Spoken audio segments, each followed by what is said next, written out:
Hello and welcome to the Hat Trick, presented by the ICC. I'm Charlie Stolitano alongside Neil Barnett and Rocky Ray Hudson.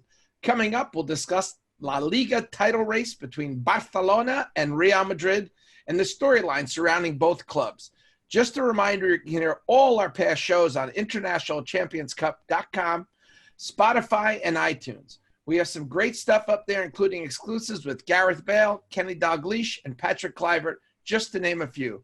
Later this week, we'll sit down with rising star Alphonso Davies, fresh off winning the Bundesliga with Bayern Munich. If you want to hear more from Neil, Ray, and me, tune into the football show weekday mornings on Sirius XM FC. Fellas, I just want to tell our listeners out there that we are taping this on Monday evening, the 22nd of June. So if you're hearing this after Barcelona plays tomorrow or after Real Madrid play on Wednesday, things may change a bit. But not the question marks, Charlie. The question marks will remain the same. The answers will vary, but the question marks will still remain the same. Let's start with Rocky Ray Hudson. And we're going to start with Barcelona because they're the present La Liga champions. On a head-to-head at the moment, Real Madrid is on top of the league. But we're going to start with Barcelona. Rocky, how is it that Gerard Piqué, this one of the great defenders of all time for Barcelona, basically said this week, the title race is over. We have only 8 games left. I mean, I've never heard anything like that when they're tied on points. You know, what is it that they call it? Reverse psychology, Charlie? Maybe he's playing those games, you know, and trying to galvanize the team with a bit of Freudism or whatever the hell it is. Freudism's a little different, for sure. Okay. Well, okay. I don't know. You know, I'll call my Simpsons my idol, so what the hell do I know? But Piqué maybe have been just trying to pull that type of rabbit out of the hat and saying, you know, we've let it slip away. But, you know, they'll fight all the way down to the wire. Of course they will. But it did surprise me as well. I had to do a double take, actually thinking, well, what have I missed? I'm got to be reading between the lines here, but he's not throwing in the towel, is he? I mean, it was really surprising. And he comes out with this sort of stuff from time to time.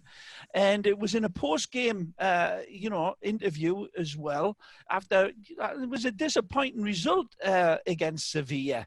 But I thought it was a draw. It was a draw, and it was a fair result, actually. Yeah. To be fair, they could have lost that game. Huh? They could have. And by the same breath, Charlie, they could have won it. But, you know, that was their hardest test, obviously, since they got back, and they did not pass it. Meanwhile, at the White House, everything is going so swimmingly that Zidane is taking on all comers. Well, before we get to that, let me ask. Go ahead, Neil. You want to ask Rocky? You ask him. Now, Rocky, striding. Real Madrid have become quite a young side. Mm-hmm. Striding into their 30s are Piqué, Rakitic, Busquets, Vidal, Messi, and Suarez. Mm-hmm. And I'm looking at Real Madrid and I'm thinking they're already getting used to being post-Cristiano. And I'm looking at Barcelona and I'm thinking, while he's still there, they're already struggling to be post-Lionel. I don't disagree with you, Neil. In fact, I wholeheartedly agree. To the extent that last year I said that they won't win a wooden spoon. This was last year. This was last season, excuse me, where I was so taken aback by the lack of progress in the transfer market. Now, what they did, they went out and got the Dutchman, Frankie de Jong, which I think is going to be a wonderful signing. He's a wonderful player. And he's going to be even better eventually, Charlie.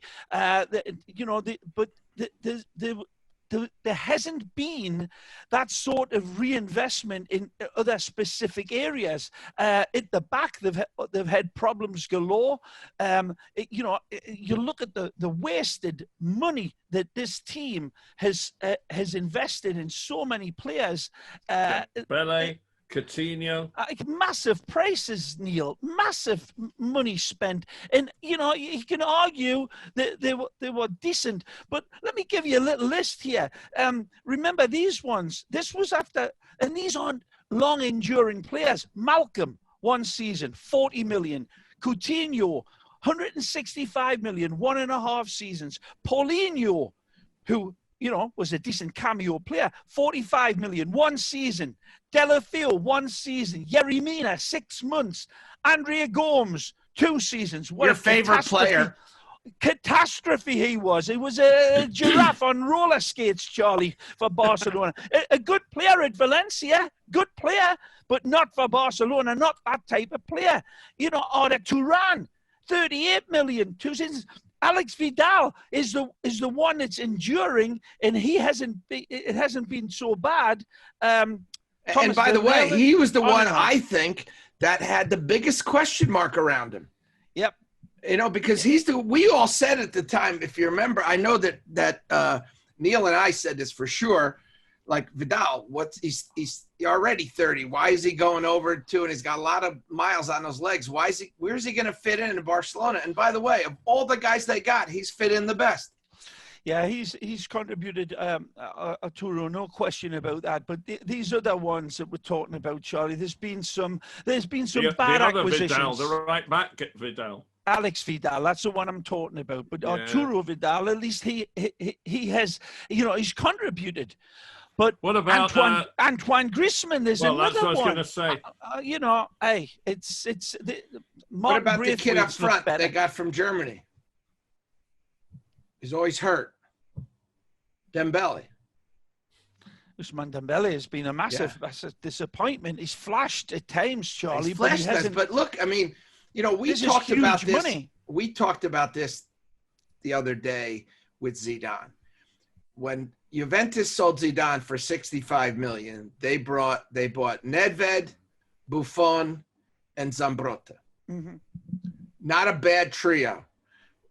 Think of what they sold what they sold Neymar for and what they got in return. Mm-hmm. Nothing. I mean, terrible management. Well, let me ask you this, Rocky, because we're going to bother you the whole show because you're Mr. La Liga.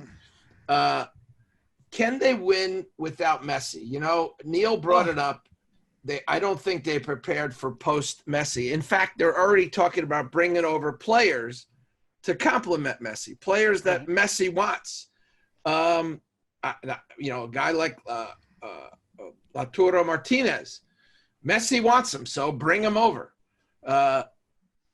Look, I love the kid. But I'm saying, where are they going to get the money from, Charlie? This is a company. This is a football club that's really looking down a bad financial shotgun barrel. And I'll tell you another thing: Real Madrid, for all of their regality, aren't too far behind either in these uncertain times. You think, well, they're always going to have it, but these are socio-run clubs, remember. So it's not the board that's reinvesting; it's the debt that's being taken on with the common man in mind, the people that's coming through the turnstiles. As long as Messi is there, he covers over so many cracks in this football. And it's not just now.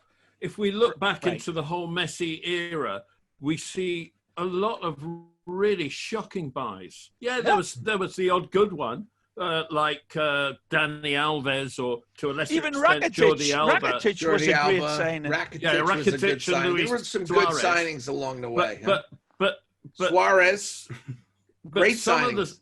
Some of the signings the core of the team that became the greatest team on earth almost all came through the ranks.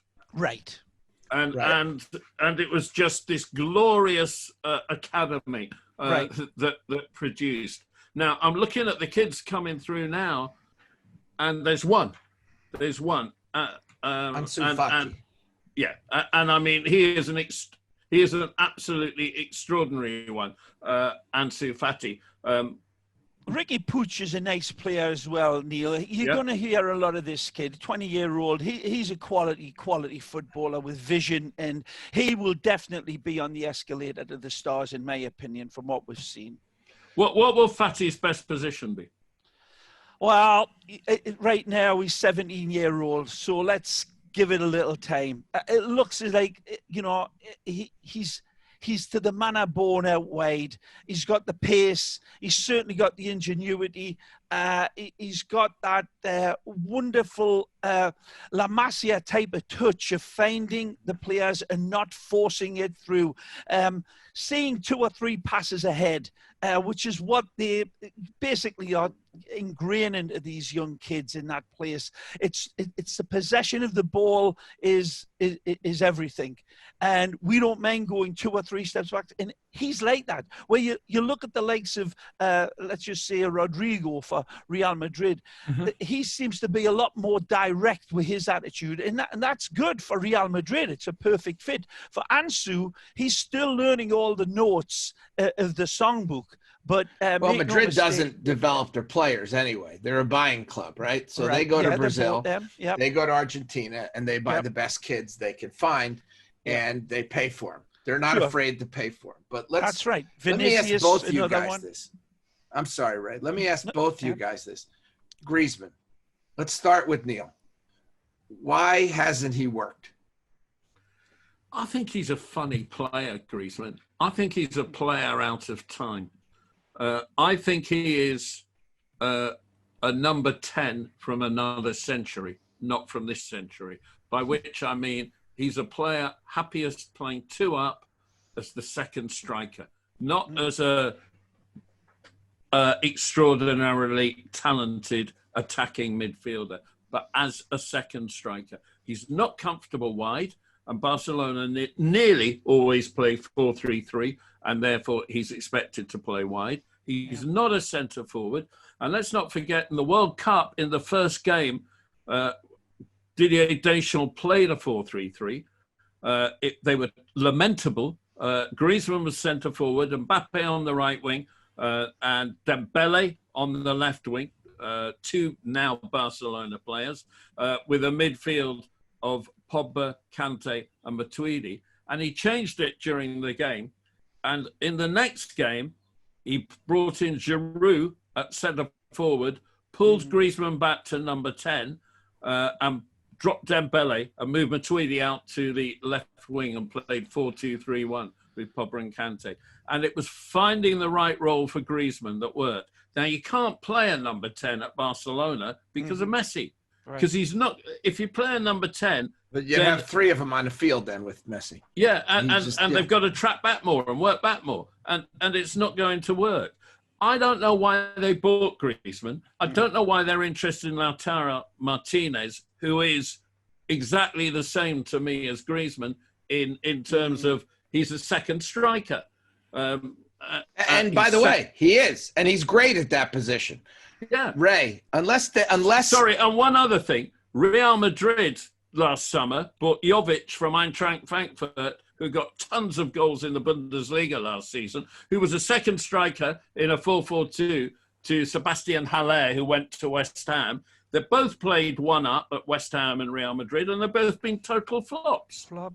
Well, what if, Ray, would you take, before going over to Griezmann, would you take Lautaro? Get rid of Griezmann, keep Griezmann? That's the key to this. I don't think it would be... I would prefer Lautaro because I think he has a better physical presence, but it's not in the same manner as the Suarez type of physicality or the Giroud or the Costas. He's not that way, but he's more so than the lithe whippersnapper that Griezmann is, who really is mercurial in his runs. Could he become? The question is, could he become a Samuel Eto'o, who of course. He and Suarez were Barcelona's 2 great centre forwards. Or Milito under Jose Mourinho. fabulous. That was a really good fit, and it was that type of player. You don't expect a lot, and he scored 30 goals for Jose that season. And Neil's right, though, Charlie. He is a strange sort of player. The class is undoubted. We saw it in Sociedad. I remember doing the early games at Real Sociedad with Phil Sheehan at beIN Sports, and I picked out this kid, and I'm scratching my own big head because it was one of the great memories in my commentary life that this kid is going to be a star, an absolute star. It was a beautiful, balanced player that, the type that could run on the beach and not leave footprints. That type of wonderful guile about him, and his control exquisite.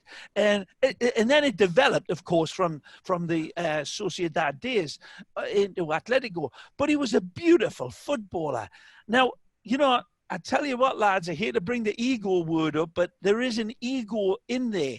And it doesn't, he seems to contribute so much defensively to his task.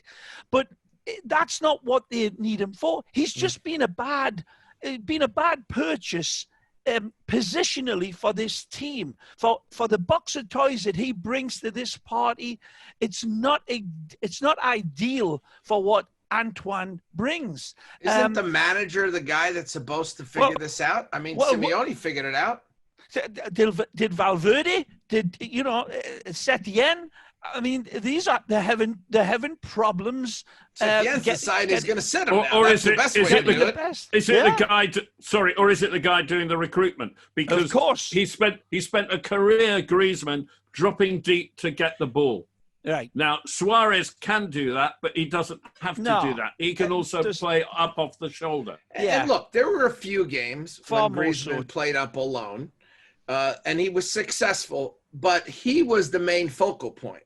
There is only one focal point at Barcelona, and it's a kid named Lionel Messi. Sure. And I got to tell you, he hits passes that are just mind-boggling. I don't even know where he sees this pass from. And you don't want to take that space away that Griezmann would do. Yeah. But, I got to tell you, it's like if you're not used to Messi, if you're not used to that playing and living with him, it's different. You're going to make runs that you expect other people to play the ball to.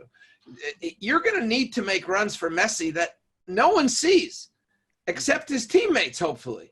And I got to tell you, I think he looks like he's thinking too much when he's out there, Griezmann. I don't think he's just playing. I think he's thinking. Yeah.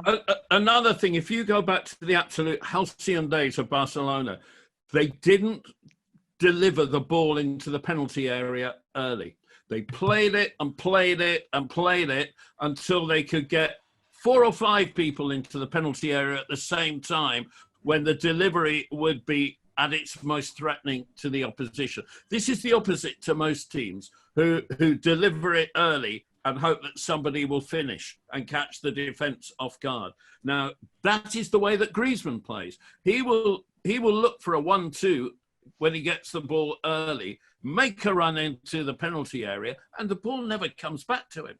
And he's making what I would call Atletico Madrid runs. Right. Well, look, the Barcelona team. And I agree with that, Neil. Maybe we're at the point now where he can cover up cracks for a few more years, Lionel Messi. They can bring in Lautaro Martinez, but together they'll again win the league and win the Champions League. I don't know. But I tell you what I'm worried about. And Neil and I were talking about this before. My friends in Portugal, Tiago Carveiro, who's been on our show, talked about life after Ronaldo. And he would call, PC, post-Cristiano, right? I don't think these guys have given one thought of that. And I tell you why. Because the president's term ends next year. And he cannot be reelected. And your point's the right one, Rocky. 6 years, and that's it. So you put it all in. You want to be remembered as the guy that won the Champions League 3 times, you won the league 6 times or 5 times.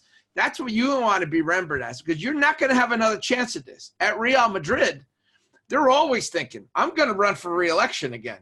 And I can be President Perez has been there since 2002 with a short hiatus that he took off, right? So look at this. That's the reason why they don't There is no incentive for this president to build the club, to take a step back to build the club for the next president. Because what's he doing? He's going to make the other guy's life good. The other guy's going to be the famous guy. He wants to be the guy. And look, I know the man. He's a brilliant guy, great guy, Bartomeu. I couldn't say enough good things about him. But the job is built for one term. So you better get the most out of it. I don't want to be remembered as the guy that sold Messi. Do you? Listen, there's still, some football to be played as well on going back to the Griezmann thing. You're right, Charlie, of course. It's great insight and nailed it. But, let's bring up the past just for a quick look back. When a certain Brazilian called Neymar was in the team, and it was so successful. Now, I'm pushing it a little bit here, but is there an almighty abyss of difference between a balanced type of player like Neymar is and Antoine Griezmann? If you can just try to forget what he's been through. But I think that was part of the whole process. It's now found out to be flawed and faulted and maybe a mistake. But I think that was the sign that they had in their heads, the people who recruited them, for Antoine to come in and basically assume the mantle of Neymar. And he has come nowhere close to it in his footballing ability. But well, Neymar, to be fair, took a step back. Hang on a second, Neil. Neymar took a step back in this sense here. He decided he was going to play for Messi. Griezmann was trying to figure out what the hell he's doing on the field. That's right. Neymar knew what he was doing. He was going to play for Messi. And then he got to the point where he said, you know what? I want to be the best player in the world. Well, you shouldn't go out every night till 4 a.m. if you want to take a shot. Yeah, but Neymar he came as a left winger and he played as a left winger. Yes. Dembele was signed to replace him and hasn't stepped up. Coutinho was signed either to replace Iniesta because he can play in midfield, or to replace Neymar because he can play on the left wing, and he didn't step up. Right. So Griezmann was signed. And to be honest, I don't know who Griezmann was signed to replace. I don't know. Was it Suarez? Can it be Suarez? There's two diametrically opposite. Well, it can't be Neymar because he's not a left winger. Right. Well, but good point. On the class difference, it wasn't when he was at his pomp that much difference in a lot of people's eyes. He was the second striker to Diego Costa. Right. And on paper, it seemed to be that may be the way it was going to be figured out. That it would, as Messi progressed in his ages and the advancing years, that Leo would find a little bit more freedom and space, like he's wanted to do anyhow, but play it on a more structured level to drop back into midfield and create for a wonderful runner, a wonderful finisher in Griezmann, and a bullying, strong, dynamite finisher like Suarez. It seemed to have that capability. And the Dembele thing has thrown up all sorts of not just distractions. I mean, they're supposed to be the future. Contests. What are you going to do? What is this club going to do? Let's go through the players. Busquets. I'm just going to ask you, Rocky, how much time he has left, you think, at the highest level? Sergio Busquets, probably another 2 seasons tops. Okay. Rakitic. Rakitic is, again, you're talking about at the pomp, at the peak of Barcelona to football. Play for Barcelona. I would say next season, 1 season for probably both of them before you see a decline. Okay. Jordi Alba. And we're already seeing hints of it now, let's be honest. PK. Vidal. Same again. Right. I mean, the list goes on and on. Suarez. Really, I agree. They're at the end of the plateau now. Lionel Messi. Listen to what I just said. It's at the end of the plateau. You realize that plateau, and we're seeing it in several Real Madrid players as well. But the combination of their coach and the way that he's extracted a good blend out of them is paying bigger dividends than what this Barcelona team is. Let me just ask you both this then. Is it down to having the wrong coach at the wrong time? Valverde, he suffered terrible things in Arrows and he won trophies. Setien came as if he was going to be a real good instrument of the Barcelona way, the instrument that will get the best music out of their violin. It's not happening. It's just not. There's glimpses of it, but it's not a combined, which leads us a full circle to what Gerard Piqué said. Maybe he is starting to lose faith with the whole project. And Messi said, we cannot win the Champions League playing the kind of football we've been playing, which seemed to be a direct strikeout at the manager. Right. There's plenty of look, I think that's a fair point. I don't think they could win it, but we talked about this before. It's a funny Champions League this season. Damn right. Messi can win anything. Messi needs to win basically 4 games. They got to beat Napoli, which they should do at home, right? Then they got 3 games they have to win. Messi can do that on his own. I don't know, Charlie. I'm really, once upon a time, and the Magic Man still got it, where he changes everything. We know in a blink of a bee's eye, he'll score goals for you from impossible distances. Against all the odds, he'll find the top corner where the spiders live with unbelievable panache, but he needs more. This midfield is constantly changing with Vidal and Artur and Rakitic. And why isn't Artur playing? I mean, you got Artur, you got De Jong, you got young guys that came in to replace these guys, and they keep going out with the same old shirts. Right. This to me is at some point you have to. Look, I mean, I'm going to say this to you, and you're both going to get annoyed at me because I'm a Milan man. But they kept it going for 20 years. I remember. They kept it going for 20 years. And I remember also, Charlie, how it looked towards the end of their plateau. And right, but I'm saying they had a plateau in the late 90s. Then they had another one in the early 2000s. Then they had another one in 2007, and we were saying things like, God, these guys are old. Since 2000, we were saying how old they are.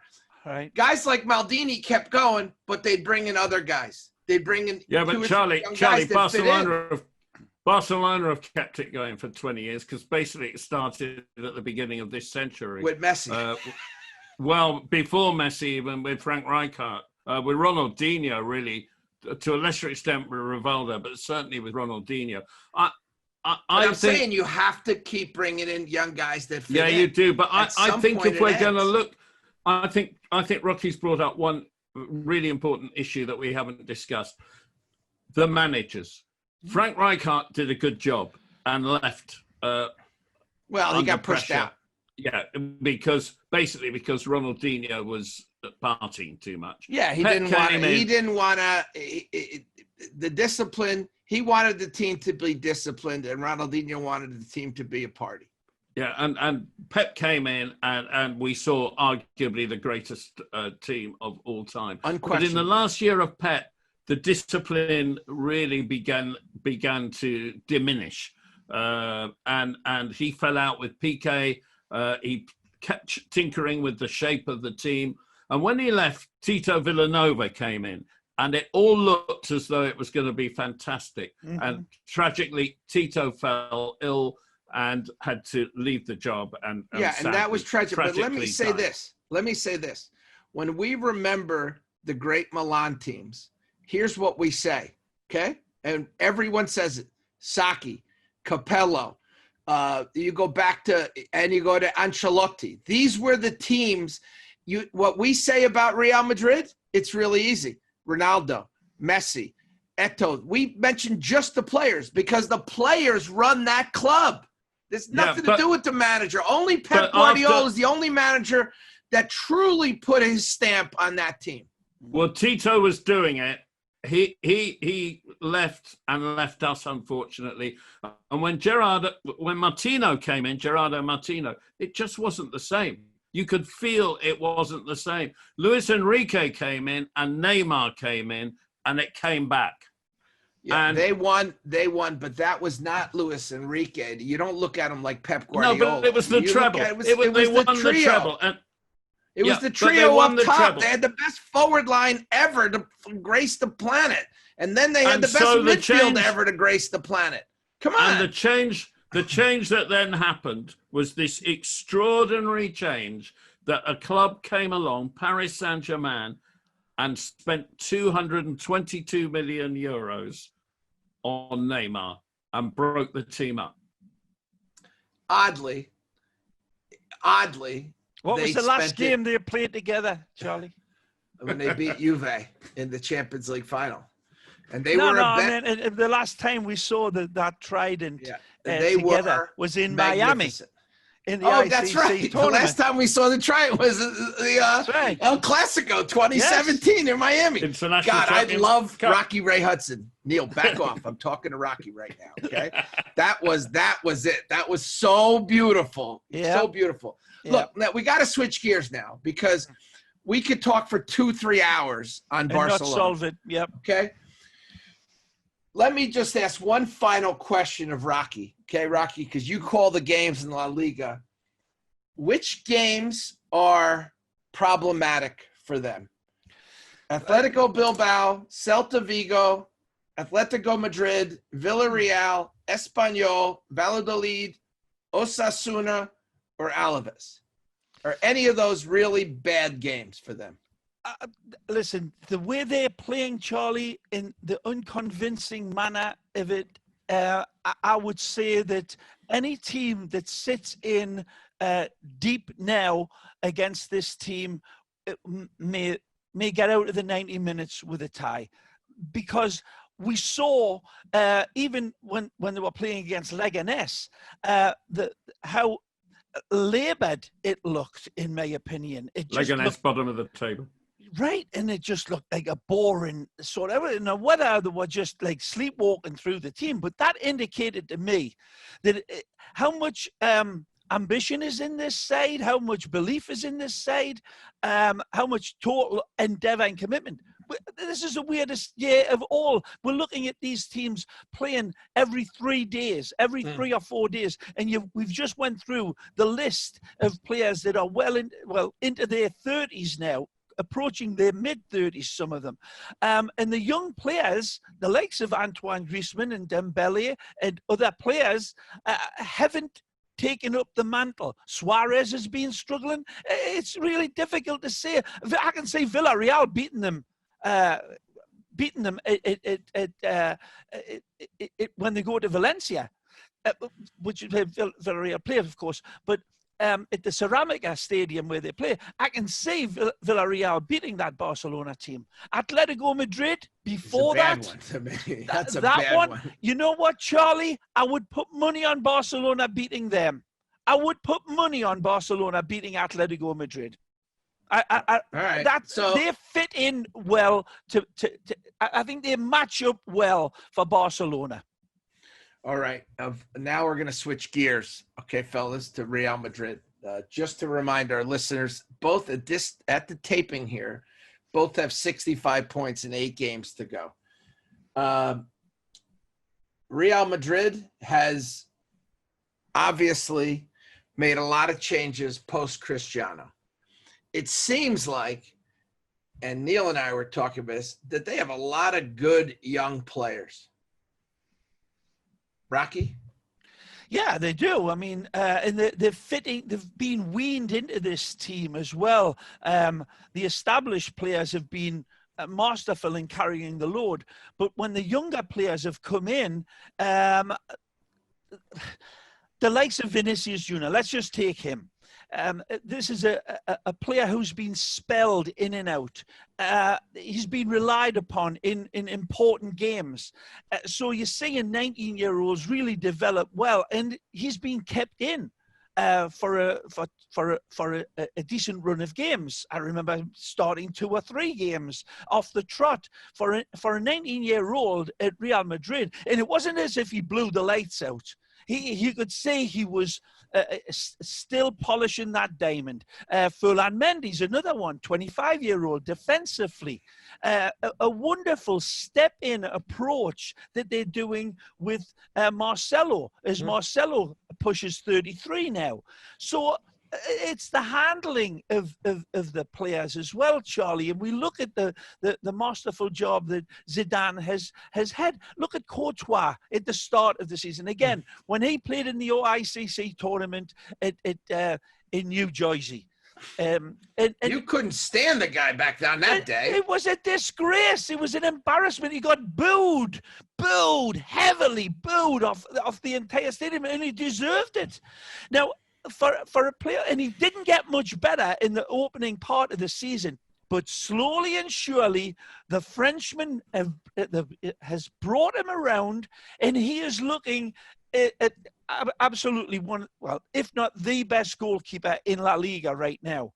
I'm just using him as an example of that man management that Zidane is employing. What maybe the best in the world. The last guy, I mean, I was thinking that there's two other managers that come to mind that were great players and stepped right into management. One was Johan Cruyff, and one was Franz Beckenbauer. To me, these were the guys that said they weren't so much professional managers as they were geniuses on the field, and they were geniuses in managing. It's a hard thing to do. Zidane reminds me of them. It's not like he's teaching these guys how to kick with the outside of the foot or this and that. He expects guys to be good, and they respect him, and he gets the most out of these guys. And I tell you what, Charlie, I wouldn't be Ancelotti would be another player who was a tremendous world-class footballer that assumed the management level on a number of things and has been even more successful than Cruyff and Zidane. But then listen to me when I say this to you, because Pep went wasn't a bad Parma. player, by the way. He went with Pep Parma. wasn't a bad player. He went with Arrigo Sacchi. He was the assistant manager of the national team. He coached at Parma. Very different path than guys like Cruyff, who says, I want to coach any team I want, or Beckenbauer, give me the World Cup team. What I'm saying is that Zidane, they did it more like Zidane. Carlo, Fabio Capello, they went and paid their dues right after they were done playing. That's true. It's just the different extraordinary type thing. of guys. It is.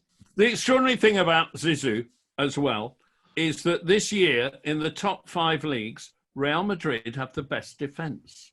Yeah. Yeah. Explain that. I mean, that's organization and coaching, surely.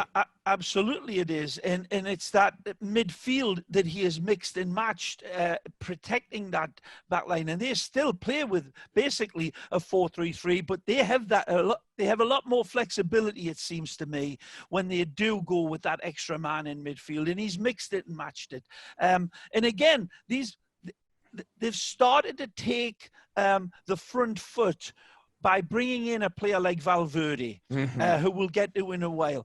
But for me, he's not in the same class as Luka Modric or Toni Kroos in many ways. He's not. But he's got the compass, Charlie. He's got the scope to develop into that, and they are feeding him in regular. He's already at 25 starts this season.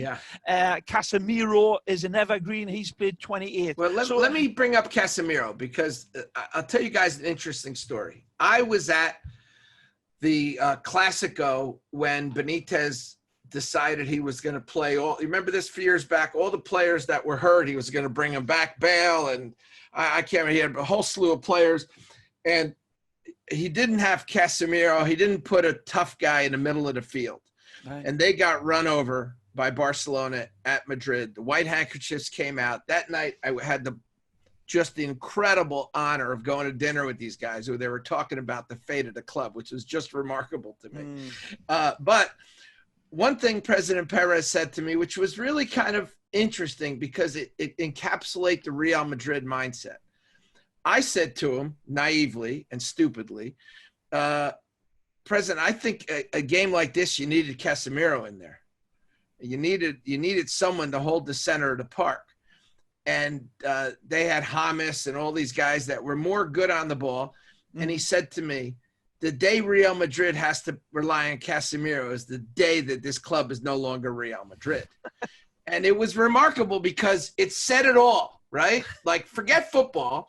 We want to win, but it's got to be pretty. And the girls got to come out and cheer for us. And I don't want guys like Casimiro in the middle of the field. Well, somebody convinced them, or Zidane must have convinced them, we need this in the middle of the field. Just like in the old days. Huh? Zidane thrived with Makelele, and they sold Makelele and stopped winning things. Yeah, exactly.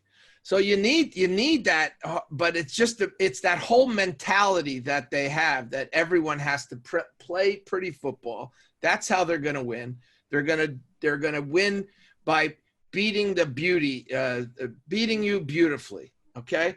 Now I wanted to ask you guys about their older guys, and they seem to be doing a better job of replacing them.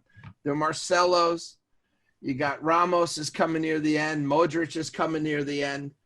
But Bale is completely out of favor, right? But seems to be. But they're bringing in young guys that seem to. It's taking them a little time, but they seem to come back. Asensio came in the other day. First ball he touched, he scored a goal. That wasn't bad, huh, Ray? You must have been happy for the kid. Yeah, Neil, yeah. huh? I nearly had a heart attack watching that. I heard you. It was phenomenal. And I was so pleased after the terrible injury that he had that he was just back on the pitch. And I think that part of it was a massive success in its own right. And then to score a goal of such wonderment in his first touch was fabulous. But you know what, Charlie? It's still, man, it's a strange club. When they had Man City in the Champions League, I thought they definitely had the capability of beating that Man City side still. And this is before, obviously, the lockdown. And I just didn't see it. I didn't see it in that team. I thought Manchester City won, nicely, comfortably in that game. And for all of the manner in which this Real Madrid side, like every other team, tried to get the right players. Jovic looked as if he was definitely going to be a wonderful acquisition. It's been a complete bust. A bust, yeah. I mean, it truly has, and I would have put money on him being a success. It's football in so many ways, but this season, if they don't win this La Liga, it'll be, for me, a disaster. It'll be a catastrophe. Well, how will they be remembered?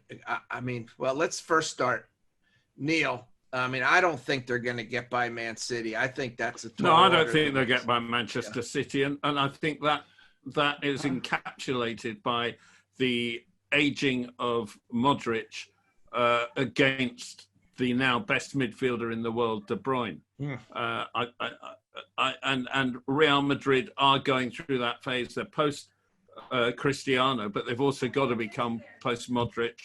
The Marcelo to Mendy job, it seems to be going very nicely. Goodness knows what's going to happen with Sergio Ramos going. And what about his injury? Did you guys hear anything about that? No. Because I haven't heard anything yet if it's serious or not. But that could be, talk about a great equalizer. If you lose Ramos. Pivotal. No, you're losing Ben-Hur behind the chariot. Yeah. You ain't going to win the race. There's no question about it. For all the cynics out there and the master of the dark artists out there that just slander him, they truly have not known what he represents to that football institution. He's the embodiment of Real Madrid's leadership. And the ones that they've had in the past, the great ones, there'll be I don't know who could ever eclipse the manner in which Sergio Ramos has led. And you're right, he's done it like nasty as a rat bite sometimes, but it's produced the results, and it's produced the trophies, and it's produced the glory for Real Madrid. But they have moved on from Casillas. They have moved on from these other people. They have. And they have much better than Barcelona. Yeah, they have moved on from them. And I look at everything that's gone on, and I come back to one person every time. One person. And that person, I look at Sir Alex Ferguson, I look at Fabio Capello, these people who won things every year, come what may, every year. Not for 3 or 4 years, but for year after year after year after year. And I just don't think people have taken in what Zidane is doing. He took over from Benitez in the middle of the season, and they were absolutely the pits. And he went and won the Champions League. The following year, he won the league. He won the flipping league in his first full season as a manager. I think at one point he had more trophies than he had losses after 2 years. And he won the Champions League again, the first manager ever to defend it. And then he went and won the Champions League again when Ronaldo was clearly aging and he was selecting his games. And he got out. He got out. And do you know what happened that year he got out last season? In the league, Real Madrid got out, he walked away. Games. He walked away. They're not firing. Real Madrid lost 12 games. I know. So they brought him back and gave him control. And he was now, the only in his guy first year back, he looks as though he's going to win the league. I mean, this guy is the best manager in the world by a distance. Yeah, no, well, I have to say he clearly is up there in my mind too. But I just got word. I just wrote my friend Jose Angel Sanchez about Ramos, and maybe I'm giving away this. Is not good. He is fine. He can play on Wednesday, no problem. Oh, that's great. That's good news for the Real Madrid faithful. Big time. I hope I haven't squandered some gambling opportunity. You know, for Neil Charlie, it's against Mallorca, so I'm not even sure if they'll risk him against Mallorca. With all due respect to Stevie Nash's great team, who finally got there. Off the snide, they got a win there the other week, last game out, and that was much because they play some nice football as well. But the thing is, I just want to say this before you leave this Zidane thing. Let me just say this: where I rate him, he's absolutely magnificent, and I've always defended him and loved him. Absolutely. But I tell you who a lot of other people haven't, and it's a multitude of Madridistas where they were slaughtering him. I know where he's going. He didn't know the tactics. He doesn't do this. He doesn't do that. And it was incessant, the noise to remove Zidane. But the president stayed with him. And you're talking about people who deserve credit. The president of Real Madrid deserves full credit because Zidane did go through some rough waters, Neil. It wasn't all the glory. He came around and it's still maintained. And you know, when you read these blogs and you hear these people and, you know, the fans, the regular fans, and then you think, my God, what do you people want? What do you need? Well, Benzema's another example, Ray. We know it's Real Madrid. Cristiano got booed. Zidane got booed. Keylor Navas very rarely got booed. He was one of the rare ones, of course. But even Iker Casillas, you know, just on and on. Marcelo, the legends, these living legends. Gareth Bale, for the heroics that he's put out. It won't be long before they turn on Hazard. Yeah. You know it's going to come. And it's let's talk about Hazard, because I got to tell you, I think he's coming into his best again. And I got it. The last couple games I saw, I know there was a big break in between these months. He's not there yet, but I got to tell you, there seems to be, unlike Griezmann, a chemistry between him and the Real Madrid guys. And Benzema especially. Chemistry have been going on. It's a lovely little magic trick going on. That's probably where I heard it. That's why it's stuck in my head, listening to you. Honestly, Charlie, I was pleased that it's come to fruition, because I could sense that even before his injury, that it was starting to develop between the Belgian and the Frenchman. But listen, we've went on about this. If they don't, let's put these people are. They live with pressure like carpet slippers. It's to the manner born when you're a Real Madrid player. But this is a situation. Barcelona's won it the last 2 years. They've only won 3 in the last. This would be the third in the last 11 years. Right, Barca's won 8 of the last 11 La Ligas. There you Real go. Madrid 2, Atletico Madrid 1. They've got to do it this year. If they, or I'll tell you what, Neil, if they're walking on thin ice at Manchester City, and I for one, do not think, unlike you two, that tie is completely over. I'm not so sure about that one. I don't think it's over either, and I think especially in an empty stadium, Charlie, as well. Yeah, I agree. I agree with that. I don't. What I will say is this. Yeah, but if they don't win, I still think that City's a favorite to go through. Yeah. But I don't think it's over. I don't think they don't have a chance. I don't think that at all. What I still will say about Eden Hazard is his approach play is coming back. Yeah. His goal scoring isn't.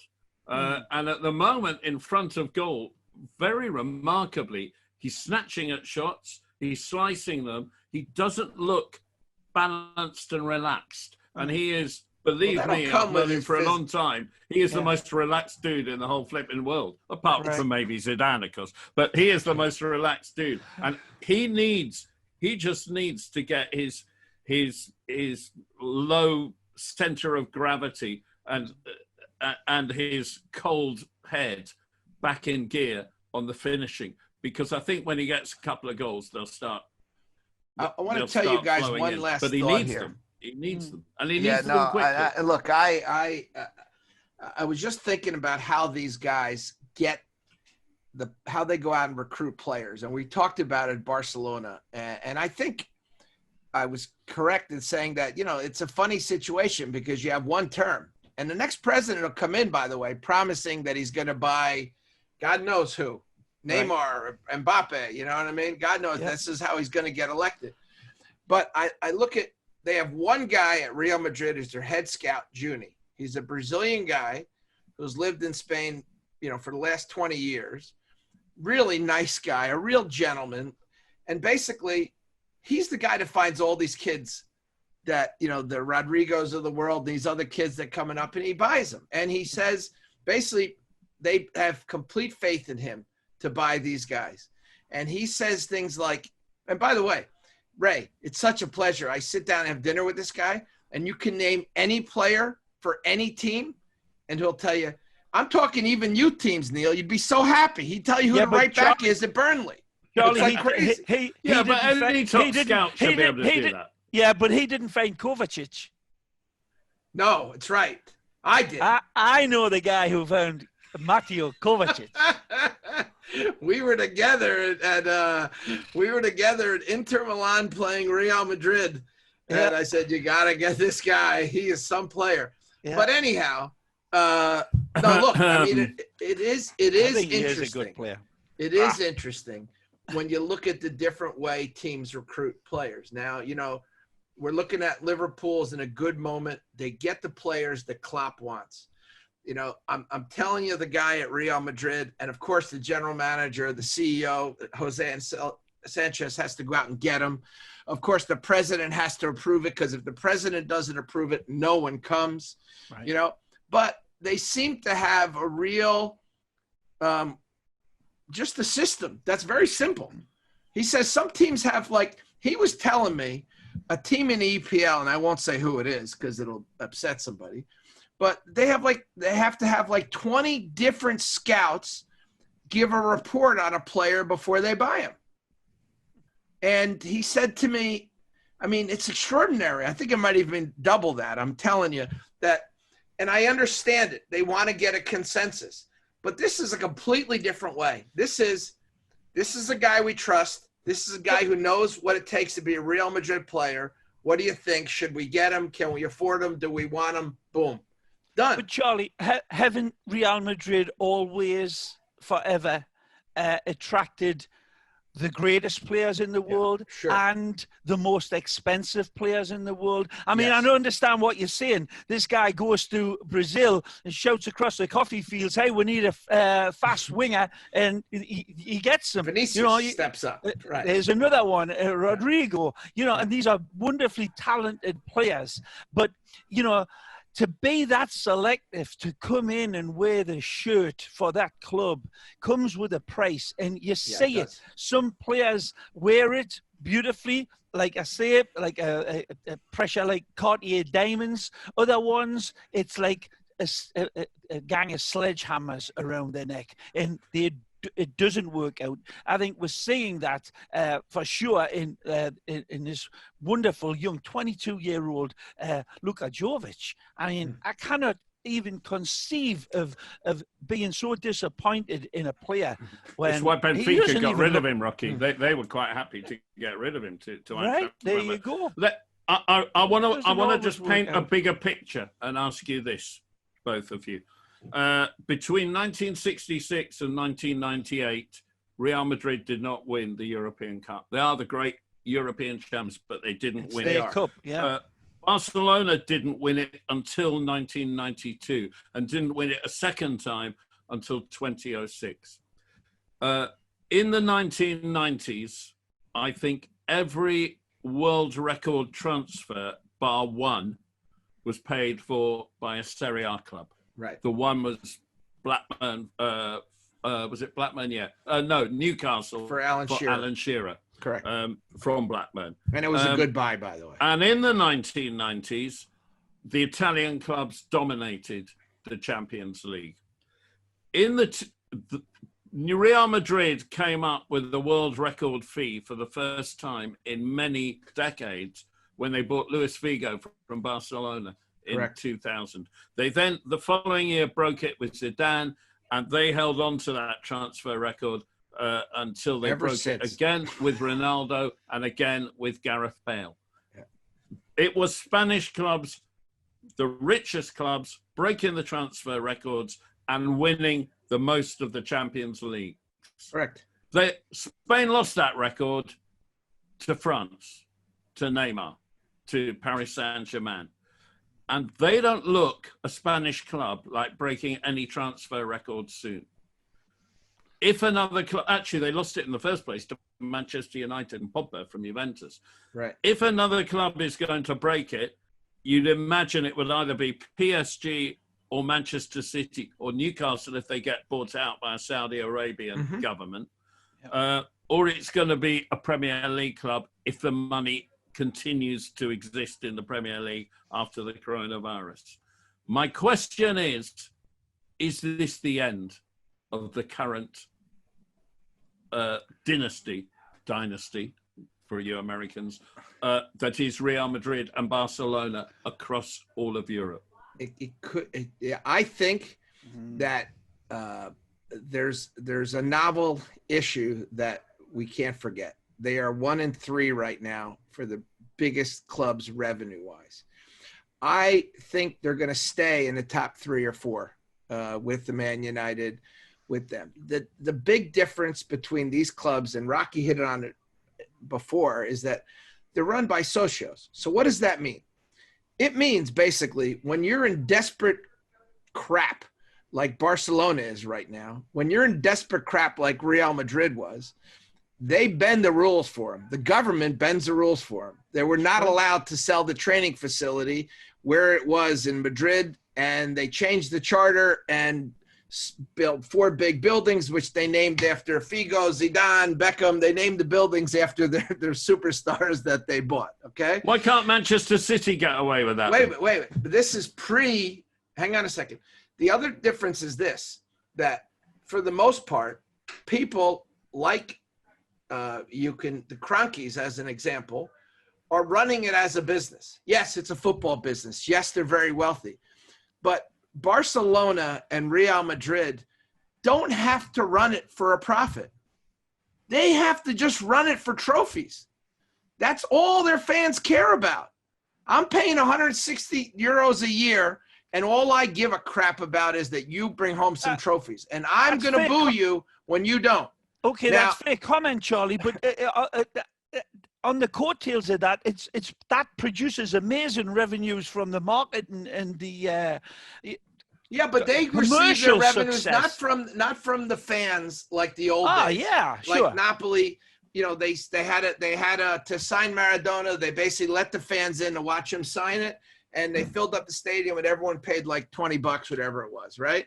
Right. Now they make so little money. I mean, the Barcelona Museum makes 40 million euros a year. Wow. Okay.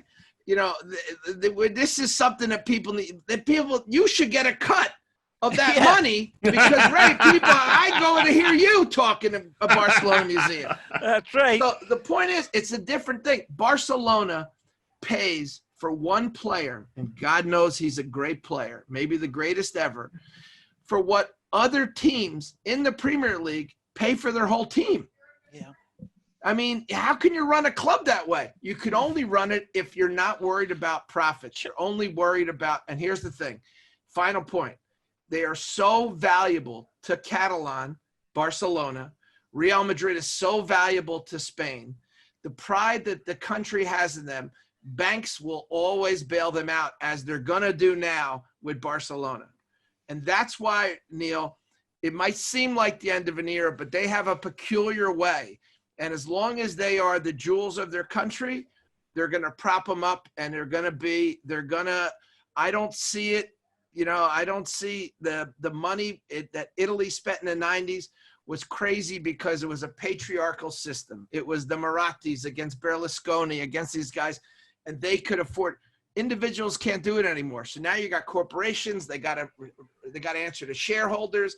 It's just not that easy to spend money stupidly, unless you're Man City or PSG. And now you have financial fair play that's stopping that. Just added the cherry on the top of all of what you've said so perfectly, Charlie, is the financial catastrophe that may still be coming around the corner for both these clubs as well, and sorting it out. So, but in the end of it, there's still Barcelona, the historic club. There's still Real Madrid, their history, in this wonderful league that has a multitude of other great historic clubs. But it's the cream always rises to the top, and no matter how much all of this financial meltdown is going to affect everybody, they'll find a way. Well, let's ask Neil, because Chelsea could just spend another $1 billion this weekend on players. So, look, it is very, very tricky, unless you're a crazy wealthy individual or a crazy country that owns a team, to spend money like they used to. It's very hard to dominate. I truly believe that over the next 10 years, Real Madrid and Barcelona might find it increasingly difficult to buy the best players in the world, because they won't invest. They're both trying to buy young and build them up. Right, they're no longer buying the Ronaldos. Well, that's Barcelona true for Real Madrid. I'm not sure if it's true for Barcelona yet. Yeah, Barcelona tried it with Griezmann, and I can see that being their last go at it. And they're going to bring in youngsters because they can't afford to lose the money anymore. Well, let me give you guys an idea for a podcast. Okay, will the financial crisis cause a Super League? Because we might sit here and we might say, boy, this financial crisis is going to hurt Real Madrid and Barcelona. Mm-hmm. But in the end, how much can it hurt them? They bring in $1 billion a year, each of them. What about the little clubs in the world? At some point, I watched Milan-Lecce today. Milan is not the Milan that I remember. And they played a Lecce team that was so bad. Man City won today 5-0, right? So, like, at what point did a big guy say, hey, okay, I'm going to take my ball and play with it over here. Right. Pick that one up, Pete Carell. Okay, let's get a podcast on that one. I'd love to hear these guys' thoughts on that. All right, that's it for now. Let me just ask you guys one final question. Milkshake time, because I've lost so many bets to you, Rocky. Yep. Who's going to win the La Liga? Real Madrid. Neil? And I would say that if there's a Super League, a European Super League, Arsenal won't get into it. I just want to make it that clear. Well, but that's another day. But okay. But you Newcastle would. How'd you like that? Yeah. So that's what happens to the big clubs. They go. Real Madrid will win it, and Zidane is. He better win it. They are going to win it. They will have a trophy for Zidane with a rip in his pants. It'll be absolutely fantastic.